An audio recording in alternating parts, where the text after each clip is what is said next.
নমস্কার বন্ধুরা, আরও একটি নতুন পর্বে আপনাদের সকলকে স্বাগত জানাই। আজকের বিশেষ পর্ব হলো হনুমান জয়ন্তী।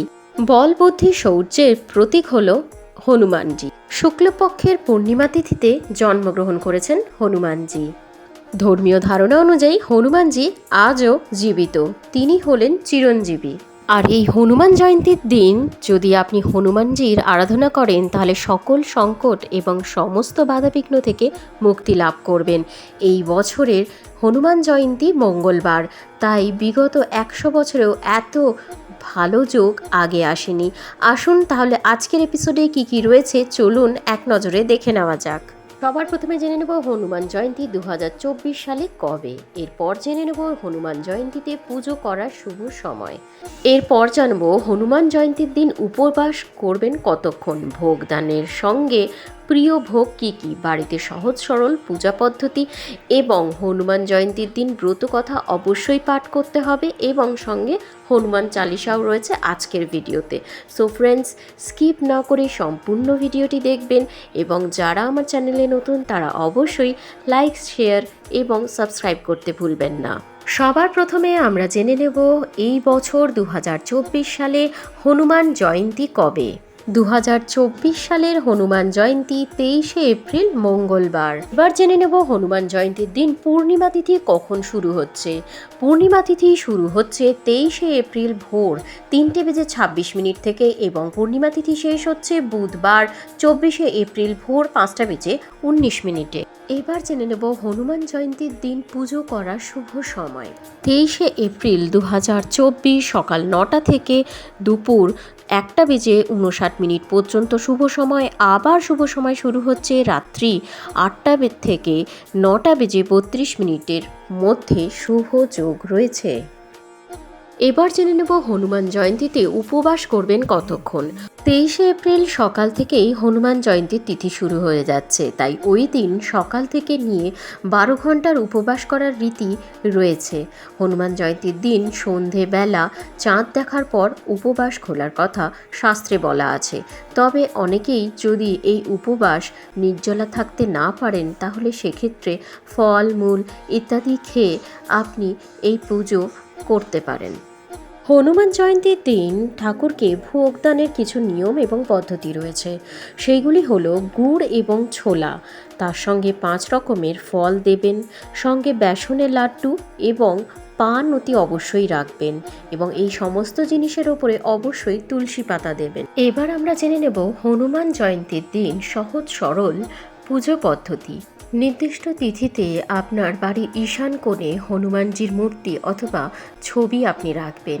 এরপর আপনি একটি লাল আসনে বসবেন এবং লাল বস্ত্র পরিধান করবেন এবং 108টি লাল জবা ফুলের মালা হনুমানজিকে দেবেন। হনুমানজির পুজো শুরু করার আগে অবশ্যই রামচন্দ্রের পুজো করবেন, রামচন্দ্রের উদ্দেশ্যে ফুল প্রদান করবেন এবং তারপরে হনুমানজির পুজো শুরু করবেন। পুজো যখন শুরু করবেন তখন অতি অবশ্যই হাতে লাল ফুল রাখবেন। এরপর অবশ্যই পুজো সম্পন্ন করা শেষ হবে তখনই যখন আপনি ব্রতকথা পাঠ করবেন এবং তারপর হনুমান চালিসা পাঠ করবেন। আজকের ভিডিওতে ফ্রেন্ডস আমি বাংলায় হনুমান চালিসা আপনাদেরকে শোনাতে চলেছি। শ্রী গুরু চরণ পদ্ম স্মরি মনে মনে, কোটি কোটি প্রণমিনু তাহার চরণে। শ্রীরামের পরম চরণ পদ্ম করিয়া স্মরণ, চতুর্বর্গ ফল যাহে লোভী অনুক্ষণ। বুদ্ধিহীন জনে ওহে পবন কুমার, ঘুচাও মনের যত ক্লেশ ও বিকার। জয় হনুমান জ্ঞান ও গুণের সাগর, জয় হে কপীশ প্রভু কৃপার সাগর। শ্রীরামের দূত অতুলিত বলধাম, অঞ্জনার পুত্র পবন সুত নাম। মহাবীর বজরঙ্গী তুমি হনুমান, কুমতি নাশিয়া করো সুমতি প্রদান। কাঞ্চন বরণ তুমি হে সুবেশ, কর্ণেতে কুণ্ডল শোভে কুঞ্চিত কেশ। হাতে বজ্র তব আর ধ্বজা বিরাজে, সুন্দর গদাটি কাঁধে তোমার যে সাজে। অপরূপ বাহু তব পবন নন্দন, মহাতেজ ও প্রতাপ জগত বন্দন। বিদ্যাবান গুণবান তুমি হে চতুর, শ্রী রামচন্দ্রের কার্যে তুমি হে আতুর। সর্বদা রামের আজ্ঞা করিতে পালন, হৃদে রাখো সদা রাম সীতা ও লক্ষণ। সূক্ষ্মরূপ ধরি তুমি লঙ্কা প্রবেশিলে, বিকট রূপ ধরিয়া লঙ্কা দগ্ধ করিলে। ভীমরূপ ধরি তুমি অসুর সংহার, শ্রীরামচন্দ্রের তুমি সর্বকার্যকর। সঞ্জীবন আনি তুমি বাঁচালে লক্ষণ, রঘুবীর হন তাতে আনন্দিত মন। রঘুনাথ দিল তোমা আলিঙ্গন দান, কহিলেন তুমি ভাই ভরত সমান। সহস্র বদন তব গাবে যশ খ্যাতি, এই বলি আলিঙ্গন করেন শ্রীপতি। সনকাদি ব্রহ্মাদি যতেক দেবগণ, নারদ শারদ আদি দেব ঋষিগণ। যম ও কুবের আদি দিকপালনগণে, কবি ও কবিদ যত আছেন ত্রিভুবনে। সুগ্রীবের উপকার তুমি যে করিলে, রামসহ মিলাইলা রাজপদ দিলে। তোমার মন্ত্রণা সব বিভীষণ মানিল, লঙ্কেশ্বরের ভয়ে সবে কম্পমান ছিল। সহস্র যোজন ঊর্ধ্বে সূর্যদেবে দেখে, সুমধুর ফল বলি ধাইলে গ্রাসিতে। জয়রাম বলি তুমি অসীম সাগর, পার হয়ে প্রবেশিলে লঙ্কার ভিতর। দুর্গম যতেক কাজ আছে ত্রিভুবনে, সুগম করিলে তুমি সব রাম গানে। চিরদারি আছো তুমি শ্রীরামের দ্বারে, তব আজ্ঞা বিনা কেহ প্রবেশিতে নারে। শরণ লইনু প্রভু আমি যে তোমারি, তুমি রক্ষক মোর আর কারে ডরি। নিজ তেজ নিজে তুমি করো সরম্বন, তোমার হুঙ্কার দেখে কাঁপে ত্রিভুবন। ভূত প্রেত পিশাচ কাছে আসিতে না পারে, মহাবীর তব নাম যেই জন স্মরে। রোগ নাশ করো আর সর্বপীড়া হরো, মহাবীর নাম যে বা স্মরে নিরন্তর। সংকটেতে হনুমান উদ্ধার করিতে, তাহার চরণে যে বা মন প্রাণ দিবে।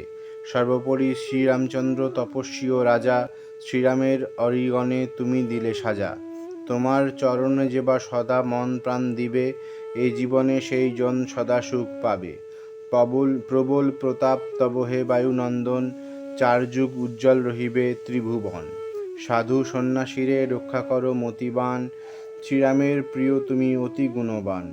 অষ্টসিদ্ধি নবসিদ্ধি যাহা কিছু রয়, সকলই সিদ্ধ হয় তোমার কৃপায়। রাম রামায়ণ আছে তব নিকটেই, শ্রীরামের দাস হয়ে রয়েছে সদাই। তোমার ভজন কইলে রামকে পাইবে, জনম জনমে তার দুঃখ ঘুচে যাবে। অন্তকালে পাবে সেই রামের চরণ, এই সার কথা সব শুনো ভক্তগণ। সব ছাড়ি বল সবে জয় হনুমান, হনুমন্ত সর্বসুখ করিবে প্রদান। সর্বদুঃখ দূরে যাবে সংকট কাটিবে, যেই জন হনুমন্তে স্মরণ করিবে। জয় জয় জয় জয় হনুমান গোসাই, তব কৃপা ভিন্ন আর কোনো গতি নাই। যেই জন শতবার ইহা পাঠ করে, সকল অশান্তি তার চলে যায় দূরে। হনুমান চল্লিশা যে করেন পঠন, সর্বকান্তে সিদ্ধিলাভ করে সেই জন। তুলসীদাস সর্বদাই শ্রীহরির দাস, মনের মন্দিরে কভু করো সদা বাস। এই হলো হনুমান চালিসা। এটা পাঠ করার পরে হাতে যে লাল ফুলটি নিয়ে আপনি পাঠ করেছেন, সেই ফুল ঠাকুরের পায়ে অর্পণ করবেন এবং নিজের মনস্কামনা জানাবেন। সমস্ত বাধাবিঘ্ন থেকে দূর করবে হনুমানজি। আশা করি আমার আজকের ভিডিও আপনাদের খুব ভালো লেগেছে। ভালো লাগলে চ্যানেলটিকে লাইক কমেন্ট শেয়ার সাবস্ক্রাইব করতে ভুলবেন না। আর কোনো প্রশ্ন থাকলে অবশ্যই কমেন্ট বক্সে করবেন। আজ এই পর্যন্তই, নমস্কার।